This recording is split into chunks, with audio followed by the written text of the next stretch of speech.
Great. I hope this is a clear line. Gosh, it's so wonderful to see everybody. Oh, you glowing, radiant, gorgeous people. Yay, Mindy. So many familiar faces. I can't name you all. That will take up. Have I got 10 minutes, Eileen? Is it 10 or what is it? It's 15 minutes, and Kathy will tell you when you have 5 left and 1 left. Cool. Okay. Yeah. I'm Sharon. I'm a grateful, recovering, compulsive eater. I'm abstinent today by the grace of God and the help of this incredible fellowship. I know I'm abstinent because, like all of you, I plan 3 weighed and measured meals a day from the Grey Sheet. I write my food down. I commit it to my sponsor. I don't eat between my meals, no matter what. And my abstinence is the most important thing in my life without exception. And yeah, thank you so much for asking me to share today. And isn't it interesting? So the way Americans talk about the holidays, I'd completely forgotten in my preparation for this evening that when you say the holidays, you're usually talking about things, big holidays like Thanksgiving and Christmas and etc.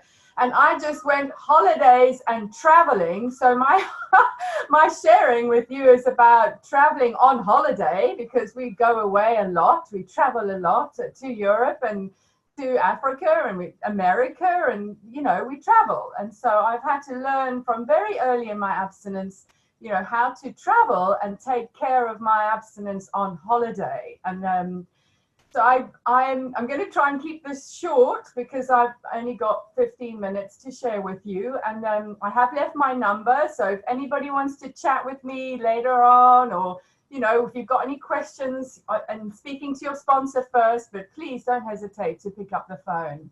So I just made a couple of notes so that I like, Darcy, it was amazing to listen to you. I was with you all the way, and all those kind of social interactions are so part of my holidays, and part of the things that my sponsor got me to do around planning, preparing, and protecting was a thing called praying, which I don't know if any of you do it, but it's before I start planning, preparing, and protecting, to ask for guidance and direction. And I get answers through you, through my sponsor and through members of the fellowship with more experience than me. And then she gets me to say, well, where are you going? Where are you thinking of going? Is where you're going to support your abstinence, and if it isn't, so climbing Mount Kilimanjaro, might be a possibility. But in my early days, it was suggested that bedroom slippers, stay homeward bound. So yes, I can climb Mount Kilimanjaro now, but it would need to be within a 7-day period, and I'd have all my meals on my back. And we can talk about that another time, because that could take up a whole 15 minutes. But so where am I going? What company am I going to keep? Does it support my abstinence, and can I get what I need? And I kind of divide my holidays up into flights that are less than 4 hours, up to 4 hours, and then journeys that are going to take longer than 4 hours. And during that travel time, I work out how many meal times it's going to cross. How many meal times am I going to need to take care of in that time that I'm traveling? And then depending on that, I plan what I need. Am I taking just a carry-on one of those short little easy economy holidays to Europe, to the Mediterranean? It's 2.5 hours. I leave in the morning. I get there for lunchtime. So I have a travel bag and a whole routine that I do to prep for that kind of flight that's really easy, light, and carry-on.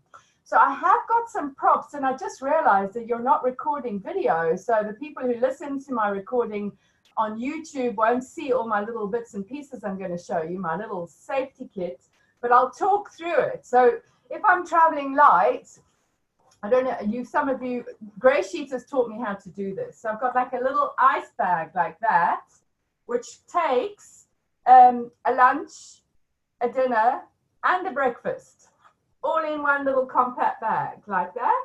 And then I freeze some of these little ice block things in a freezer, and I put one at the bottom and one at the top.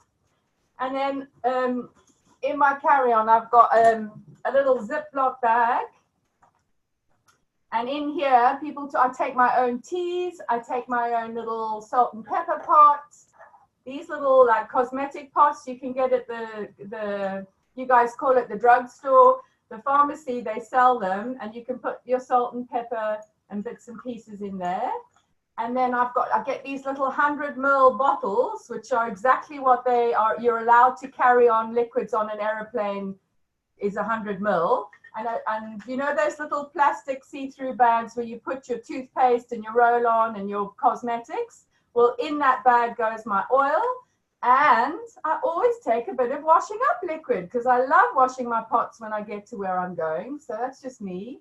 And a GreySheeter told me to take my oil, if I'm going to take oil, you know, to also see if you can get yourselves, you know, those little glass pots that often has stuff in it we don't eat. But if you're on holiday and your partner or friends get them, grab them because the lids are really tight.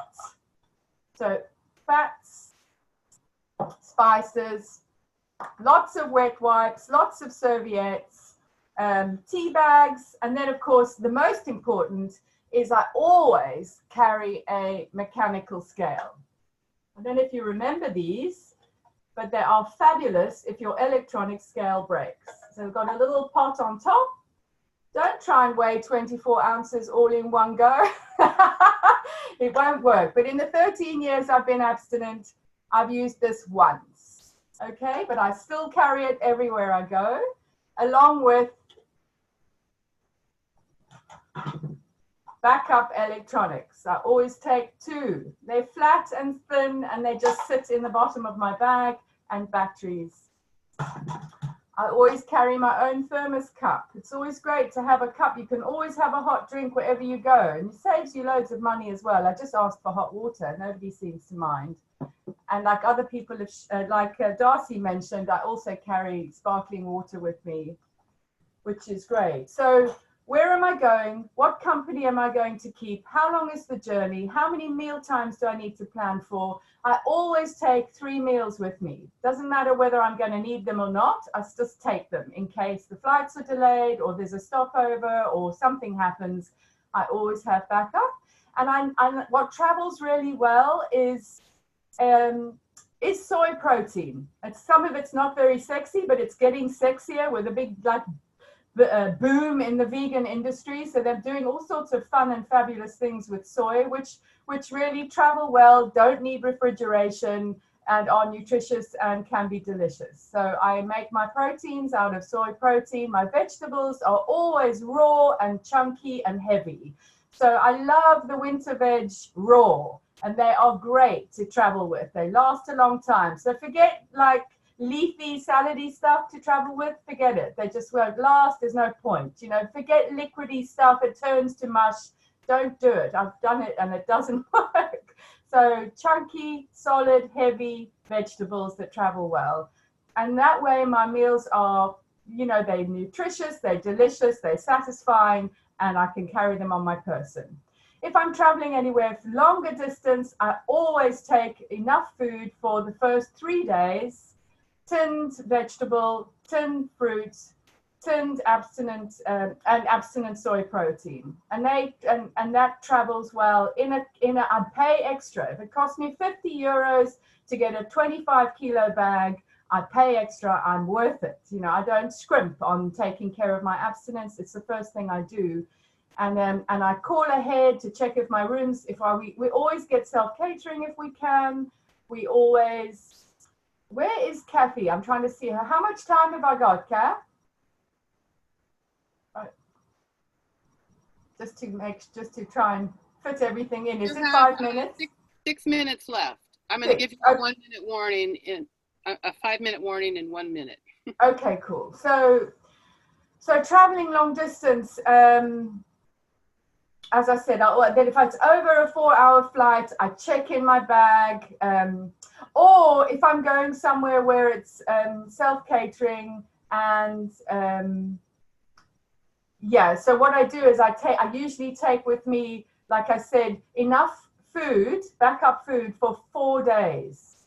And I very seldom use it. It's just so that, and I have done when I've traveled a long way, and sometimes it can be a bus, a train, a plane, a bus, a train, a taxi, and by the time you get to where you're going, I'm so knackered, I can't be bothered to go to a supermarket. So I've got what I need until I'm settled and orientated and relaxed. And I can't plan on I mean, I take care of myself. So I'm not flustered.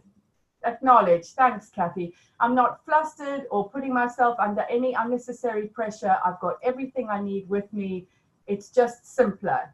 And then when I do take carry-on, I take a sharp knife, a vegetable peeler, some cutlery, a little plastic chopping board, which I haven't brought to show you, but you know what they look like. And some of you have shown me these wonderful collapsible plastic plates and bowls. I haven't invested in those. I do have a little plastic plate and bowl and cup as a part of a camping set, which I do take with me. And again, very seldom need to use it. My husband and I travel a lot. We almost always do self-catering or all-inclusive. And the hotels that we choose have an incredible choice of things that I need always. I've never been to an all-inclusive where I haven't got what I needed. That's always abstinent. And isn't it fabulous? I mean, my suitcase, I've got a tiny little carry-on suitcase, and once I've got all my bits and pieces in, the only thing I really need then is my bikini. I mean, that's one of the beautiful things about GreySheeters. I can enjoy the beach and I can enjoy being comfortable in my own skin, and a bikini, a throw, a pair of flip-flops, a hairbrush. I don't really know. I don't really put it. Oh, and some sunblock. So, you know, GreySheet's given me beach holidays. I hated going to the beach when I was in the food. Absolutely dreaded it. And I never went on holiday. I sat around wishing I could go on holiday. You know, holidays were just for other people because I couldn't do what I used to watch women do it with what I thought was grace and comfort, and I never knew how they did it. So yeah, and being around what kind of company are we keeping, and can I contribute? So Darcy talked about, bringing a dish and, and going into where food is being prepared. If I'm around company, I always do that thing of, can I help? So that I'm chopping and helping and being involved in the preparation, bringing a dish, putting it on the table, making conversation about all sorts of other things. If it starts to be about my food, like Darcy said, I also just say, do you know what, if I'm busy weighing, I'll just say, do you know what, I can't wait to tell you all about what I do. I just need to concentrate on this right now, and then I'll come back and talk to you. And 9 times out of 10, I don't go back and talk to them. They don't come back to me and ask me because they've already forgotten. And,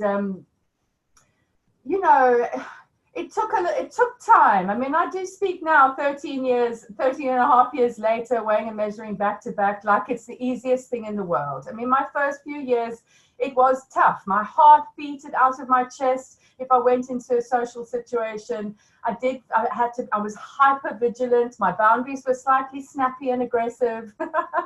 And I've just learned to be lighter, and you will learn to be lighter. And I'm, like I said, and then finally, I'm very picky about who I eat with. I don't just go out for a meal for the sake of it, I mean, and I've learned so many other ways of enjoying being sociable and being with people that doesn't involve food. And if the company that I need to participate in is around a meal time, I can be selective about what part of that meal I participate in or not. So I don't have a problem just sitting through the entree and having a sparkling water and waiting until the main course. And this whole business about restaurant eating, I mean, who needs it? It's such a, I don't understand it. For me, I much prefer my own food. And I will quite often offer to play a platage, platage charge. I'll give you $12 just so that I can put my food on a plate. And I'm responsible for weighing my own food. Acknowledged, Kathy. I don't get anybody else to do it for me. Bless this. I've just been to a retreat. I do a lot of retreats with, I have 2 careers, thanks to GreySheeters Anonymous. I'm a yoga teacher, and I do another job for the government, incredibly privileged. And so I do a lot of weekend retreats, a lot of ashrams, a lot of training, a lot of and I went to an organization just this last weekend. And the chef said, no, well, I've been there before as well. It's like, no problem. We know what you need. And he presented me with my first meal. And he said, and I've weighed it for you. And what he done is he just plonked everything on top of one another like you do on a plate in a restaurant. It was my vegetables, salad, protein, all together. And without making a big fuss, making it his problem, I just took the plate away, put it on a table, told everybody I was joining to say, help yourselves, here's some of what I have. And I went and got what I'd already prepared. So, you know, I thank you. I've learned not to make it, my abstinence is my responsibility, and I don't make a big deal out of it if somebody hasn't got what they said they'd do for me right. I just go and quietly take care of it and carry on my day. So I hope I've said something to help you. But like I said, when I started, phone me if you want to talk about staying abstinent on holiday or traveling or whatever. Happy to share. Thanks for letting me share.